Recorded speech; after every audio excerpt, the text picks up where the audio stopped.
familia, estamos aquí en Aula SEM para repasar una vez más la lección de escuela sabática. Pero antes de empezar con nuestro estudio, que quiero mandar unos saludos especiales hasta el estado de Texas, aquí en Estados Unidos.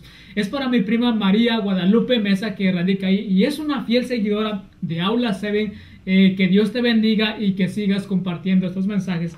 Y también quiero mandar otro saludo hasta el país de Colombia. Y son saludos muy especiales para una amiga que se llama Julie Guerrero. Un saludo especial, que mira los videos, que los comparte. Y que Dios te bendiga y ojalá sigas mirando estos mensajes, estos videos, y que sigas compartiendo con tus amigos. Pero antes de iniciar, queremos invocar la presencia de nuestro Dios. Los invito a orar. Te agradecemos, amado Padre, por permitir una oportunidad más de estudiar tu palabra juntamente con nuestros hermanos que nos ven a través del internet.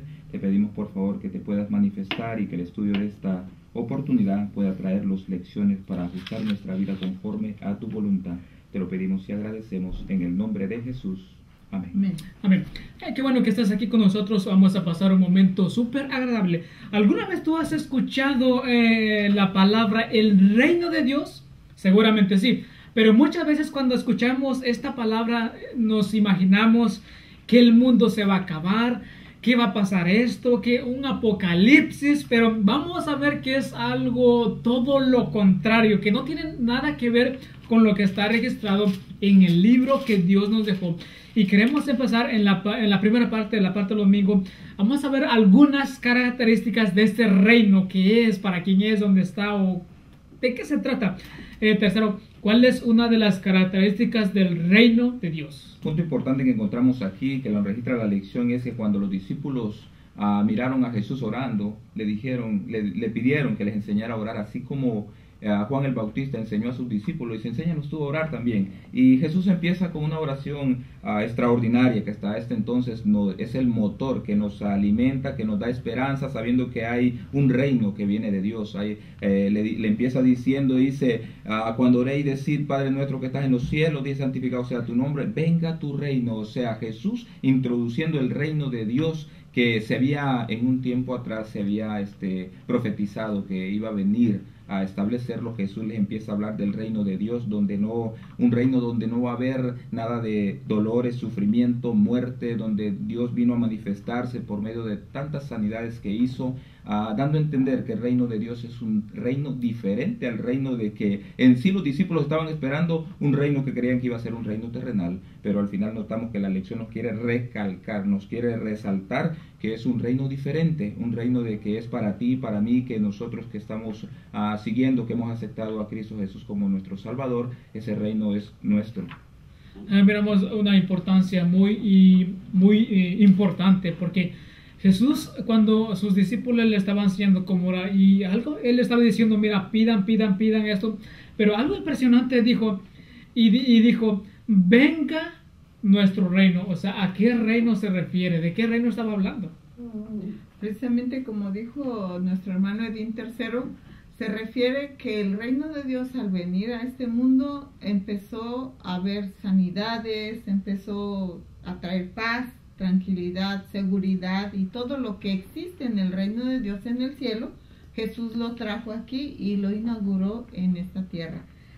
Y algo importante es que en ese reino, para que se pudiera establecer, Jesús tenía que derrotar a Satanás. Y Cristo derrota a Satanás en cada prueba con su muerte y su resurrección, y aseguró a todo el cosmos que el reino de Dios había llegado a este mundo. Bueno, cuando usted me dice que Jesús tenía que derrotar a Satanás, ¿por qué lo tenía que derrotar? ¿O qué le tenía que quitar? Bueno, recordemos que en el principio Adán y Eva, Dios les había entregado este reino, ¿verdad? Jesús lo hizo, creó este mundo y se los entregó a ellos. Pero como sabemos, desafortunadamente Satanás interrumpió ese reinado de Adán, y entonces le arrebató el reino a Adán a través de cuando entra el pecado.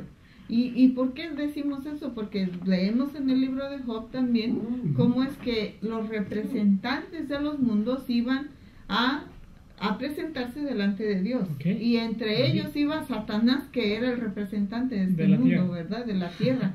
Pero cuando Cristo viene y entonces muere en la cruz del Calvario, Entonces le quita ese reinado a Satanás y ahora establece el reino de él. Comentario muy buenísimo, buenísimo. Dirás, pero yo no entiendo muy bien. Mira, es algo muy sencillo de entender. Si vamos a Mateo 4, ahí miramos como el diablo tienta a Jesús. Y una de las invitaciones propuestas que el diablo le hace a Jesús dice, mira, si tú me adoras, te voy a dar todos los reinos. Después vamos a Job. Ahí nos dice que al cielo iban los representantes del mundo. Pero en esa reunión tenía que ir Adán. Pero miramos cómo Dios hizo el ser humano con libre albedrío. Entonces Dios le dio el poder, la autoridad de permanecer como rey o cedérselo a alguien. Entonces el diablo viene y se lo quita. Y ahora prácticamente, legalmente, el diablo se convierte en el príncipe, en el rey de este mundo. Pero miramos algo interesante, que Jesús viene y se lo quita, pero no se lo quitó fácilmente, se lo tuvo que quitar con su propia vida. Tuvo que morir para recuperar al reino, y no solamente al reino, sino recuperar su creación maestra, que es el ser humano. Y eso me llena de alegría y gozo cuando yo leo y experimento, y algo lindo, porque tercero, aquí miramos como Dios le dio una promesa a David. Dice, mira, tu reino, después de ti se levantará alguien que su reino no tendrá fin. ¿A quién se refería? Notamos de que la misma profecía nos dice en Isaías, ¿verdad? De que ahí lo registra Lucas. Lucas lo registra allá en el capítulo 1, versos 1, 32 y 33. Nos habla donde es la profecía que viene de que va la virgen va a concebir a un niño, y ese niño será llamado el Hijo del Altísimo, y el Señor Dios le dará, dice, el trono de David su padre, y reinará sobre la casa de Jacob para siempre, y su trono no tendrá fin. Esa es la promesa. ¿Se manifiesta en quién? ¿En quién, mi hermano? Tú que nos estás viendo, sabes, es Jesús. Jesús es el que es manifiesto aquí. La profecía se cumple aquí, que Jesús iba a venir a morir en la cruz del Calvario para salvación tuya y salvación mía. Es por eso de que Dios viene y empieza a establecer el reino por medio de Jesús en esta tierra, y esa es la oportunidad que Dios nos ha dado, que si tú y yo aceptamos a Jesús por medio de su sacrificio, tenemos nosotros una recompensa, que es la vida eterna. Así de que el reino de Dios ha llegado a nosotros, y lo dice también Apocalipsis 11:15, donde dice, los reinos del mundo han venido a ser parte de nuestro Señor Jesucristo, dice, y Él reinará por los siglos de los siglos. Desde Génesis hasta Apocalipsis nos habla de que el reino de Dios es Jesús. Amén, muy bueno, muy buenísimo. En la siguiente parte vamos a ver más características de este reino que tanto seguramente queremos conocer, experimentar. Aquí nos hablan a varias historias, pero quiero hacer una como cadena. Primero, creo que dice, mira, primero busca el reino de Dios. Ok, ya lo busqué, ya creo que es real. Ahora dice, ya creíste, ok, otra cosa. Ahora tienes que ser como un niño. Ahora, ¿cómo vive un niño? ¿Cuál es la actitud del niño? Bueno, un niño depende de sus padres, ¿no? Porque si no dependiera de sus padres, el niño no puede sobrevivir. Definitivamente. Entonces, el reino de Dios en esta segunda parte nos manda que seamos, para obtener el reino de Dios, tenemos que ser como un niño, dependiente de Dios sobre todas las cosas. Si dependemos de Dios, entonces, hermanos, podemos formar parte de ese reino que se nos está prometiendo en el futuro, reino de gloria, y ahora reino de gracia, que cuando más adelante vamos a ver por qué en este tiempo también, ¿no?, lo podemos tener. Yeah. Pero es importante que en esta parte Jesús dice que reclama de nosotros nuestra vida. En cada aspecto de nuestra vida tiene que tener Jesús la prioridad en nuestra vida. Por eso en tu vida y en mi vida Jesús tiene que ser lo primero. El reino de Dios tiene que ser lo primero. Dice, mas buscar primeramente el reino de Dios y su justicia, y todo lo demás vendrá por añadidura. Necesitamos. A ver, muy bueno. Tercero, aquí hay otra historia como que me confunde, a ver si me puede aclarar. Hubo una persona que fue con Jesús y le dijo, mira, yo quiero seguirte, yo creo en lo que dices, pero tengo un problema. Y dice, ¿cuál es el problema? Dice, mira, mi padre murió y tengo que enterrarlo. Entonces Jesús le dio una respuesta como, no sé, como humanamente eso, como, oye, ¿qué le pasa a Jesús? No lo entiendo. Le dijo, mira, deja que los muertos entierren a sus muertos. ¿De qué habla aquí? Es una fuerte respuesta que le da Jesús a esta persona que se le acerca. ¿Por qué? Porque nosotros queremos a nuestros padres. Tú que nos estás viendo quieres a tu papá, a tu mamá. Y si te llega a decir por ahí a alguien, mira, deja a un lado, ¿verdad?, a tu padre y a tu madre y sigue a Jesús, creo que lo pensarías. Notamos de que lo que le quiere referir aquí Jesús es que acuérdate de que todos estamos destituidos de la gloria de Dios y por ende todos estamos condenados a morir. Y cuando tú no tienes a Jesús, estás en ese sendero, pero cuando tú decides aceptar a Jesús y echas mano de la salvación, tú sales de esa condenación de morir y queda tu papá y tu mamá en aquella situación donde como no han aceptado a Jesús, están condenados a morir. Eso es lo que nos quiere decir aquí Jesús, ¿verdad? De que nosotros al aceptar a Jesús, nosotros estamos saliendo de ese sendero y estamos nosotros aceptando a Jesús, Jesús es la vida, Jesús es el camino que nos puede conducir solamente Él al Padre. Ya, hemos escuchado muchos testimonios de personas son de otra religión, otra denominación, y cuando ellos se convierten al cristianismo, a la verdad, pasan cosas terribles, pierden la familia, pierden todo, pero estamos mirando que cuando en esos casos Dios nos está dando un privilegio muy grande, nos está dando el privilegio de poder nosotros ser el instrumento, el medio para poder rescatar a toda una familia, y eso es lo más lindo y lo más maravilloso. O sea, tenemos que seguir trascender, tenemos que estar por encima de las circunstancias. No importa lo que pase, no importa lo que venga, no importa lo que digan, simplemente como Pablo dijo, yo sé en quién he creído, en el Dios de la paz, y eso es lo más lindo. Vamos a la siguiente parte. El reino de Dios ya, pero todavía no. Tercero, ¿a qué se refiere? Aquí me dice que el reino ya llegó, y otra parte me dice que el reino todavía no ha llegado. Aquí a ver si me puede explicar seguramente el que está atrás. Cuando estaba meditando en esta parte de la lección que nos habla el día martes, meditando y pidiéndole al Espíritu Santo que me iluminara la mente para poder entendí de la siguiente manera. Acuérdate que cuando Jesús fue a la sinagoga, Él mismo dijo de que hoy este día se ha cumplido esta profecía delante de vosotros. Acuérdate de que cuando Jesús vino a hacer la fase de hacer el sacrificio en la cruz del Calvario, pero acuérdate que en estos momentos lo que está haciendo Jesús ahora en el santuario celestial intercediendo por ti y por mí. Entonces, ¿qué está haciendo en este momento Satanás? Todavía usurpando en un tiempo, por decir así, de que donde él ya no debería de estar. Por eso que dice el reino de Dios ya. ¿Por qué? Porque ya llegó a nosotros. Jesús está con nosotros. Lo podemos nosotros, por decir así, pactar espiritualmente hablando. ¿Por qué? Porque el Espíritu Santo está con nosotros. Mientras que en estos momentos Él está en el cielo intercediendo, Satanás todavía sigue usurpando el lugar. Pero cuando dice ahí, pero todavía no, quiere decir que todavía tiene que venir Jesús para venir a erradicar de raíz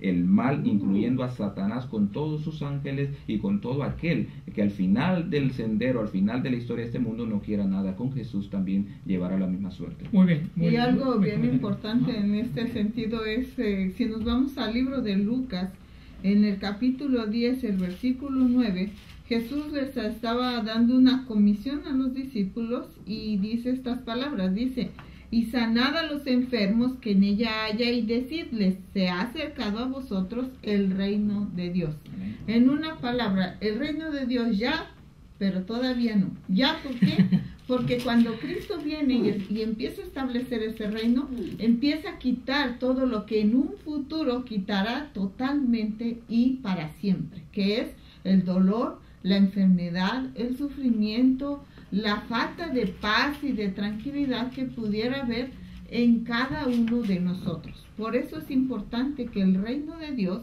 que ya se estableció a través de nuestro Señor Jesucristo, lo entendamos, porque Jesús viene y establece ese reino y después lo continúa a través de sus discípulos, que si nosotros leemos la historia de los Hechos, nos damos cuenta que los discípulos continuaron sanando y continuaron predicando el Evangelio y continuaron trayendo esa paz a cada uno de los hogares donde ellos llegaban o se establecían por un tiempo. Entonces el reino de Dios ya, porque Jesús vino y empezó y siguió a través de sus representantes y sigue a través de nosotros, si nosotros lo permitimos, sigue haciendo milagros, sigue sanando enfermos, sigue predicando el Evangelio, y entonces el reino de Dios se estableció hasta cierto punto a través de nosotros también.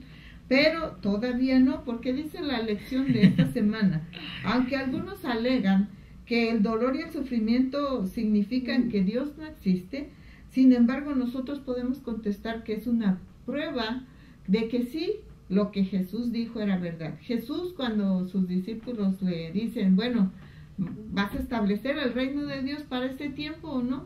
Y les empieza a contar todo lo que iba a acontecer, guerras, hambres, todo lo que iba a suceder. Les dice Jesús que iba a venir, y todo lo estamos viendo. Eso quiere decir que las palabras de Jesús eran verdad, porque si nosotros tuviéramos un reino tranquilo, no hubiera nada de eso, entonces Jesús no hubiera dicho la verdad. Pero no fue así.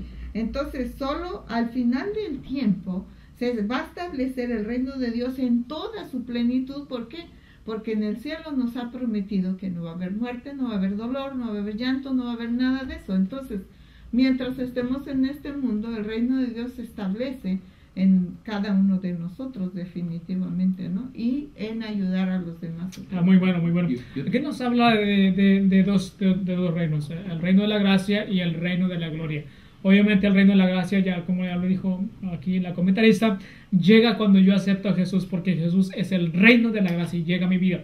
Aquí hay, también presenta algunas profecías, que falsos cristos, que terremotos, que guerras, y que la luna, que el sol y muchas cosas.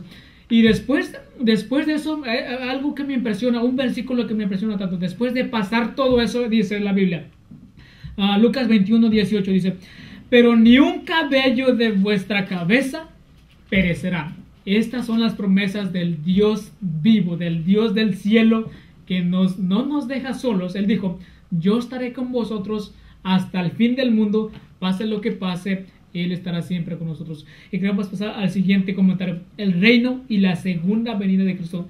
Tercero, ¿cómo podemos conectar ese reino y la segunda venida de Cristo?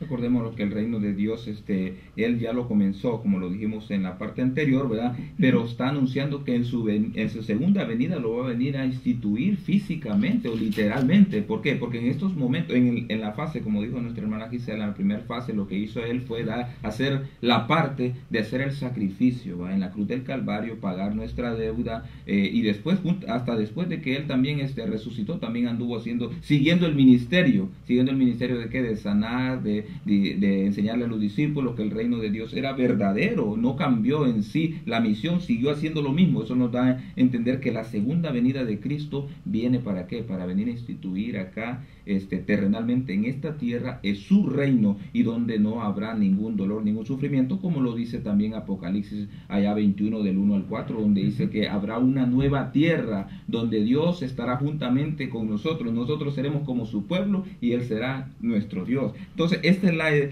la parte de aquí que nos resume en la parte de aquí del reino y la segunda venida de Cristo, que está presto a venir por las señales que nos está anunciando Mateo y Lucas, de que están dándose alrededor de todo el mundo. Son puntos esenciales. Ya, hay un versículo que me impresiona, que me gusta de esta parte, Lucas 21:34, y dice de la siguiente manera. Dice, mirad también por vosotros mismos, que vuestros corazones no os carguen de glotonería, embriaguez, de los afanes de esta vida, y venga de repente sobre vosotros aquel día. ¿Qué nos quiere decir este versículo?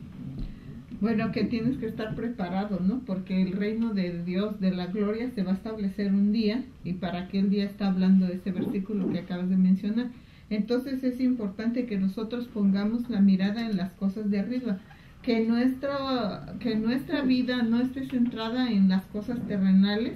Por eso dice, no te afanes por las cosas de este mundo, porque las cosas de este mundo finalmente desaparecerán. Todos los carros, las casas, todo lo que tenemos en este mundo no va a servir de nada para el reino futuro. Así que Jesús te manda y nos manda a nosotros a poner nuestra mirada en el reino que está en el cielo, ¿no? Dice, más buscar primeramente el reino de Dios y su justicia, y todo lo demás viene por añadidura, ¿no? Entonces, entre que es y no es el reino de Dios, nosotros debemos de ocuparnos viviendo, esperando, nutriéndonos y testificando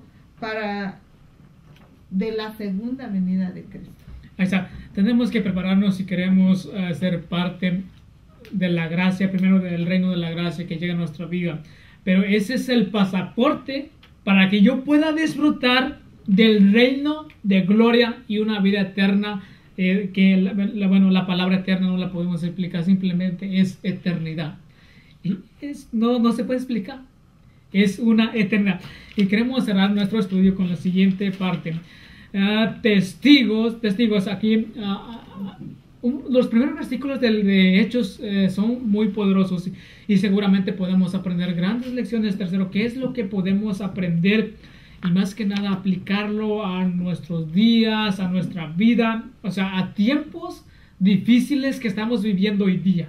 Recordémonos que Hechos del capítulo 1 al versículo 1 del 8 nos habla, ¿verdad?, sobre la situación que pasaron los discípulos después de haber caminado un buen tiempo, años con nuestro amado y querido Jesús, a pasar por aquel trago amargo, por llamarlo así, de ver ir a Jesús, ¿verdad?, al cielo. Y antes de eso, ellos le preguntan a Jesús, ¿va?, de que si restaurará el reino de Dios en este tiempo, ¿va? Y notamos de que Jesús les contesta de otra manera, les contesta con otra pregunta. No, a ustedes no es de ustedes. Hay que dejar que Dios sea Dios, mi hermano. Dios sabe el tiempo. Mismo Mateo 24:36 dice de que el día ni la hora nadie lo sabe, ni aun los ángeles, sino solamente mi Padre. Y a veces también mucha gente anda diciendo por ahí de que Jesús viene aquí, que Jesús está acá, que falsos cristos, de que están aquí.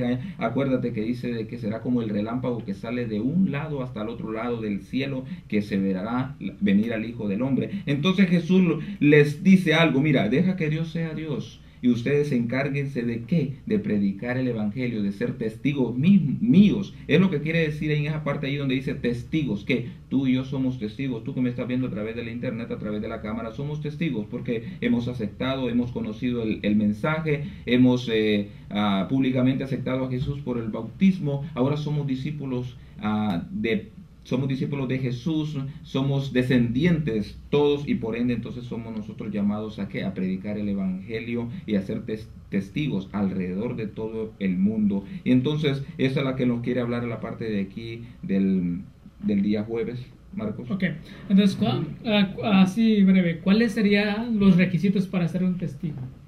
Bueno, el primer requisito es que tú estés seguro quién eres tú, ¿no? Porque si tú no estás seguro quién eres, entonces no puedes cumplir la misión a la que se te comisionó. Okay. Entonces, si tú, hermano, estás seguro que eres hijo del Rey Celestial, entonces formas parte del reino. Y si formas parte del reino, te corresponde hacer también la tarea del reino, que es, por ejemplo, yo creo que soy hija de Dios.